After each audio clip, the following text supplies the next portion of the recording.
Hey there, it's Bobby, aka Paginator, and I have got a review video today for Kingdom of Ash.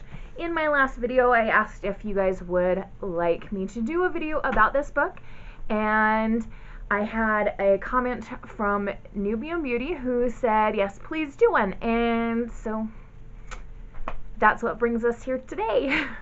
We are going to talk about this massive book. It is 984 pages long, and it is fan-bloody-tastic. Yeah. So just before we get started getting into the book, I will let you know that first I'm going to start off with some general opinions about my reactions to the book and the writing, and then I'm going to get into specific events, which will be kind of spoilery, so I will let you know when I get to that part. Alright, so first off, in general, I love this book. It was a wonderful way to wrap up the series. If you don't know, this is the last book in the Throne of Glass series, and it makes me sad. There is room with the way that she ended the story that she could pick it up again if she wants to in the future, but she is going to be working on other series. I think she's going to write a series for adults, if I remember right. And yeah, so this is the end of this series, and I feel like Sarah J. Maas did a really nice job closing up the storylines. Still leaving a little bit of room to let us wonder what happens to the characters, but we feel like there's resolution there. There were several places in this book where I thought about her, Sarah J. Maas, being a mother. And if you don't know, she recently had her first child, his darling little boy. And if you follow her on Instagram, you can see pictures of him from every once in a while. So I would recommend doing that. And I could see moments in here where that influence on her of being pregnant and stuff is coming through, because she has some really wonderful mother moments, both with one of the characters being pregnant and another character talking about wanting to have children in the future. So that was kind of fun as well. If you have read the series, you will know that there are a whole lot of characters and there is a very complicated plot. My arm is getting tired because this book is hecka big. I'm going to set it down for just a second. Maybe I'll just set it right there. Then you can see it. Okay, that works. Works smarter, not harder. Alright, so we have all of the characters, or almost all of the characters that we've gotten to know and love or hate through the series, and we're going to see them all getting through this last big quest to put Aelin on her throne at last and to defeat Erewhon, and it's going to be fantastic. So if you haven't read the book yet and you don't want to hear spoilers, I would suggest maybe stopping the video now, go read the book, and then maybe come back and see if you agree with my opinions and theories, or disagree, and that's fine too. Alright, so let's just jump in, shall we? I'm going to try to go in order.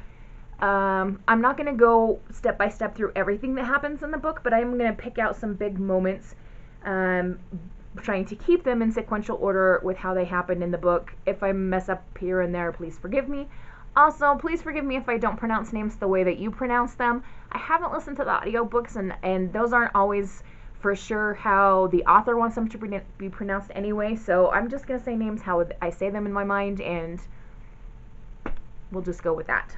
Alright, so the book begins with Aelin being held prisoner in an iron coffin by Maeve. She has made a bargain at the end of the other book, and I think book 5, because book 6 was Chaol's story, so yes, anyway.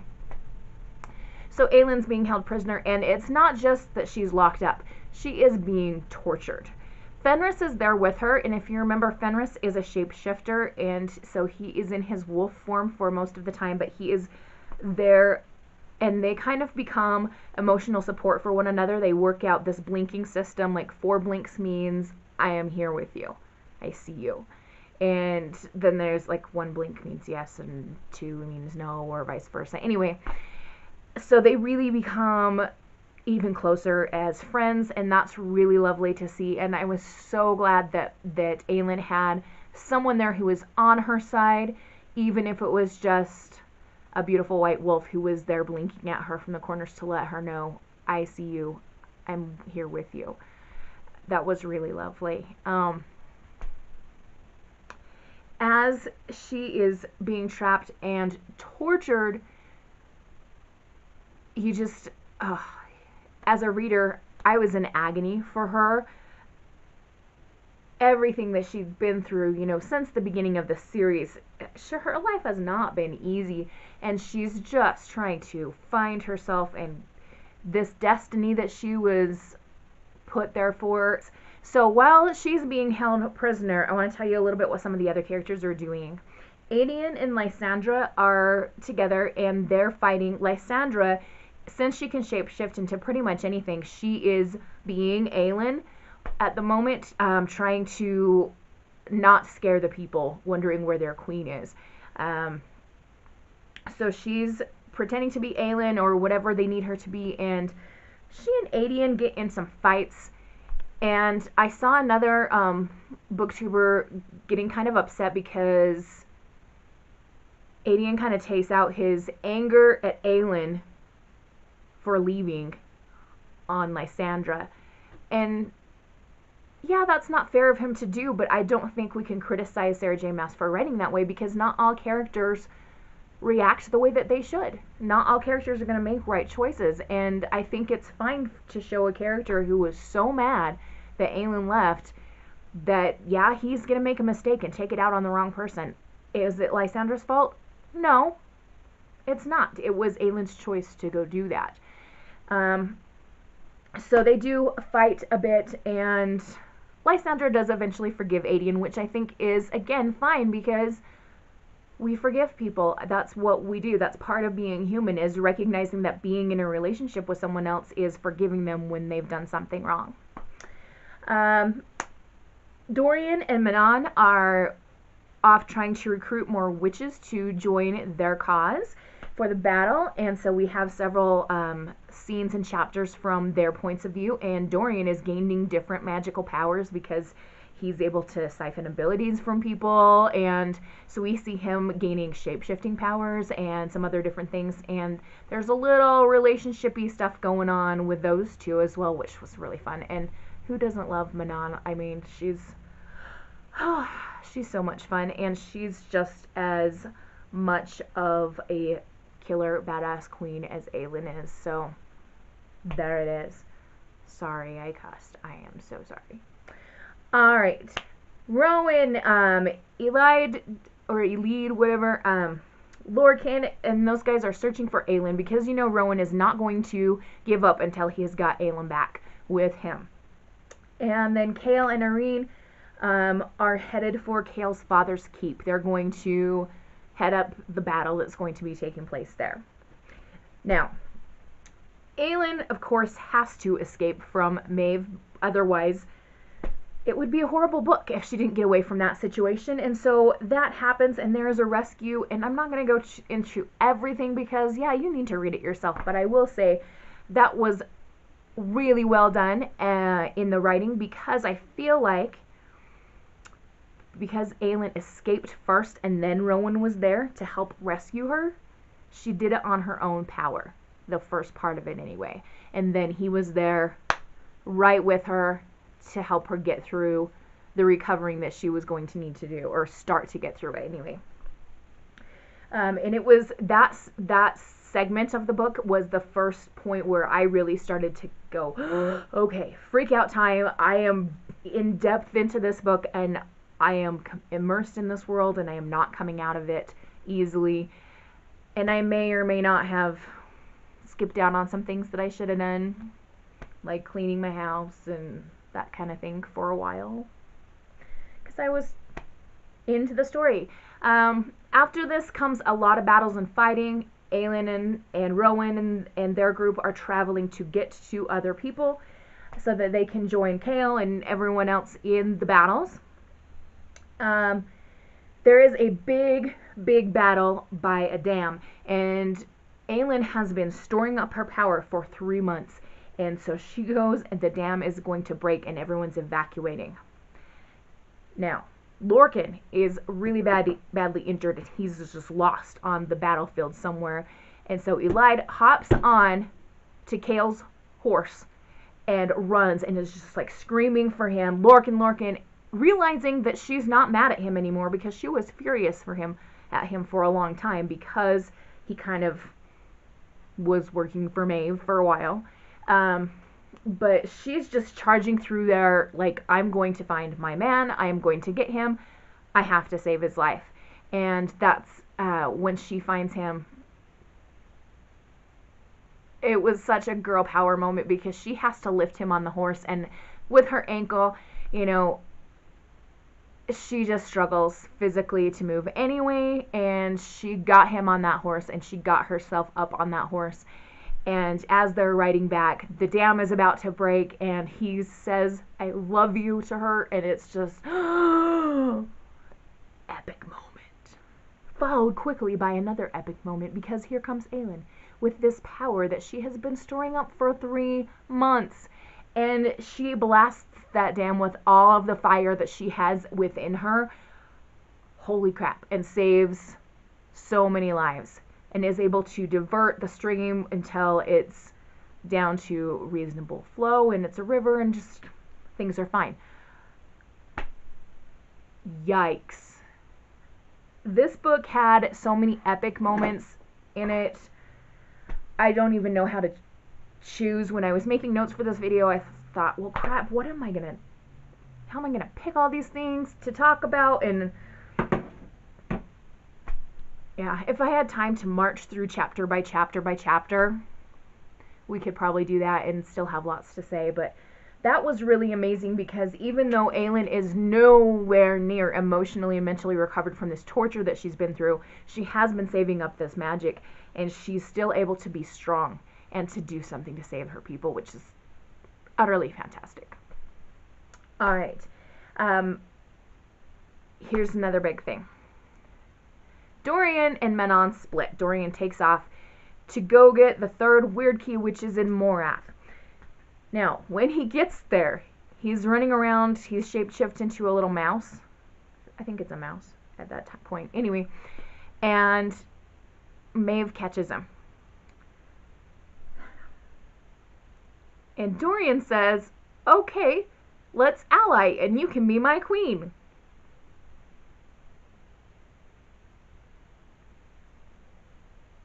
I was losing my mind. A friend of mine had finished the whole book by the time that I got to that point, so I texted her and I said, what the H just happened? And she just wrote back with a smiley face and said, just keep reading. Well, lucky for us, it turns out Dorian was just playing Maeve, and he actually used her in a pretty dang smart way and had her believing that she was going to be his queen and her life was going to be cushy. But no. Basically, he destroyed the entire tower at Morath and after he obtained the weird key. So he now has all 3. Some people pronounce those weird word keys, or I read it as weird just because that's how I read it.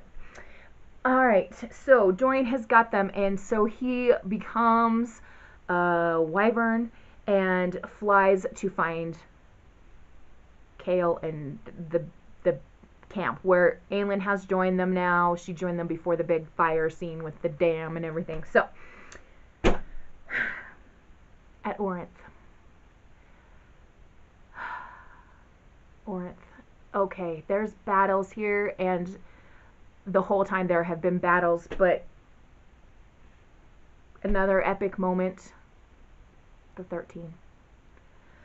How do I talk about this?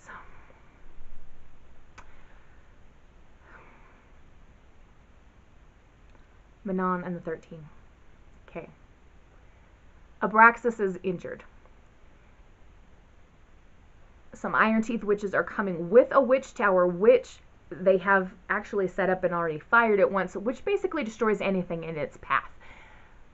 massive killer. They need to take out this witch tower.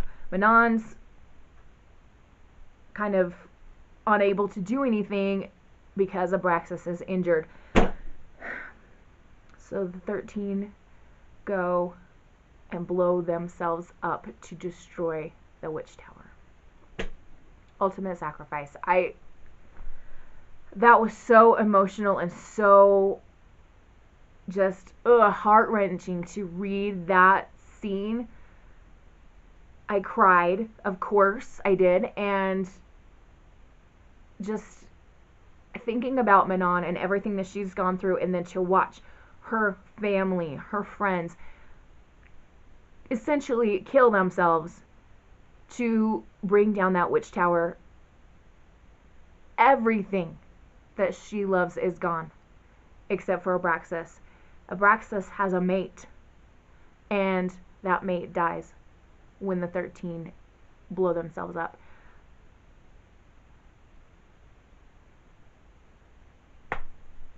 Honestly, one of the most emotional parts of the book for me. Just, I don't have words. It was so, so emotional. Alright, then I just got to move on because I don't know what to say about that part. Then we have Aelin and Dorian are reunited. Dorian, it was really sweet actually when they were reunited, because Aelin immediately knows that he's got the third weird key. She can sense it. But they're running to greet him because they realize that it's Dorian that has come. And then Chaol comes, and when those two, the brothers, they are reunited, that's so sweet, and just, it makes you feel good after the devastation that you have just been through. That was a very sweet moment. And then we get to this genius idea. Aelin says, okay, let's have a vote. Should we just do the weird key thing tomorrow and shut down the gods right now, or should we wait till after the battle? And they pick to do it now, so she and Rowan are trying to figure out how to get through this, because Aelin's ready to sacrifice her life, but Rowan's like, no, you're not doing this. We've got to figure out a way for you and I to die together, or for something else to happen so that you can live, because I'm not losing you.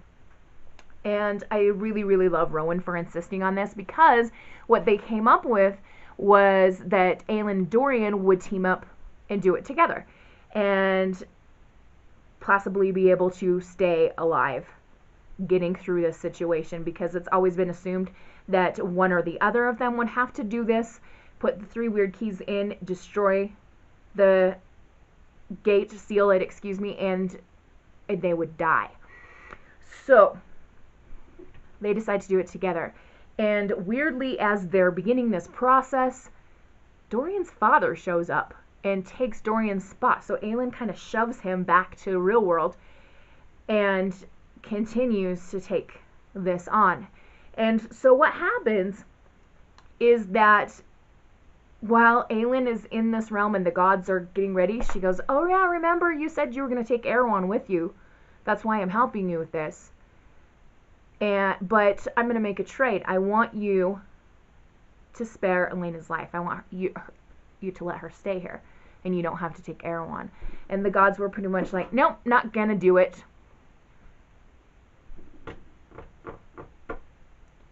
So not only did they not take Erewhon, but they didn't spare Elena. She's dead, gone.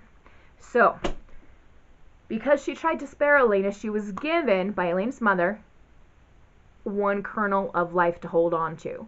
And so her humanity was lost, but she was able to keep her elf form, her fae form, whatever. And then this happens. After sealing the gate and sealing the gods shut with some demons, just as a kind of, haha, try to go back on me, I'll kick your butts, kind of thing, Aelin starts to tumble through worlds. And as she's tumbling through worlds, she happens to pass through one, and she sees a winged male fae and a heavily pregnant female fae. I wonder who that could be. Now, she doesn't know them, but she kind of waves her hand to say hello because they're Fae. And the man reaches out and shoots her a jet of warm power to help slow her down so that when she reaches her world, she can stop there. I think that's Reese. I was watching Chelsea Palmer's video review of this, and she also believes that that was Reese. I really want that to be Reese. Who else could it be? Come on. If you don't know who Reese is, go read the Akhtar series. Court of Thorn and Roses, A Court of Mist and Fury, A Court of... Crap, what's the other one? I always forget the third one. Aka War, A Court of Wings and Ruin. And then the little kind of Christmas story thing that goes with it, A Court of Frost and Starlight. Also by Sarah J. Maas. Read them. Anyway, I loved that. That had me freaking out. And yeah, I was just really excited that Farrah and Reese showed up in the Kingdom of Ash book. At least I think that's who it is. Anyway, Aelin is able to get back to her world, and she's alive. She doesn't have her humanity anymore, but she is Fae, and so she can be with Rowan, which is what we wanted her to do anyway. And then this all brings us to a final battle. Aelin and Rowan's group comes to Orinth just in the nick of time, and we have everybody kind of on the good guys meeting up together to take on Erewhon, who has come to Orinth with Maeve. They came together. Bad guys unite. And then we have this epic battle, and so many things happen in this battle, it's insane. But the two big important things is that Irene kills Erewhon, so she is the hero of the day. And then Aelin and Rowan take on Maeve. Now, Aelin lost her magical powers, except for a tiny little flame, when she did the sealing of the gates with the weird keys. But she was smart enough before she did that to imbue her sword with her powers. So her sword still has flame, and she has a little bit of like colorful light she can produce. So she freaking stands off Maeve and Erewhon together before Erewhon goes off to fight with Irene, and all of that happens. Holy crap. She knows that she can't defeat them, but she's going to do it to try to save her people or give them hope or give them time to get away. Just amazing. I don't know how you could be that strong, but she is. And yeah, that was such a wonderful battle scene, and I almost said beautiful battle scene, although battle scenes aren't beautiful, but it was beautifully written. I do not have any complaints about Sarah J. Maas's writing in this book. It is fantastic, and in fact, the next book I read after I finished this one really suffered in comparison, either because it actually was bad writing or because it was just not nearly as good as hers. But nevertheless, we have this amazing final battle, and then we get to Aelin's coronation, where she finally gets the crown. She gets to Terrasen, and she is on the throne. She has a coronation, and we are good to go. Here we get kind of the finale scene of different characters. Things are wrapping up. Kayla and Irene are expecting a baby, so they have that hope there, and Irene promises to come back should Aelin ever get pregnant and kind of be her midwife to make sure that the Fae baby is born safely. Dorian and Manon are not together because Manon's going to go to the Wastes with some other witches and experience being in her true home, but there is a door open for her to come back because Dorian invites her to come and help with some training going on in his lands.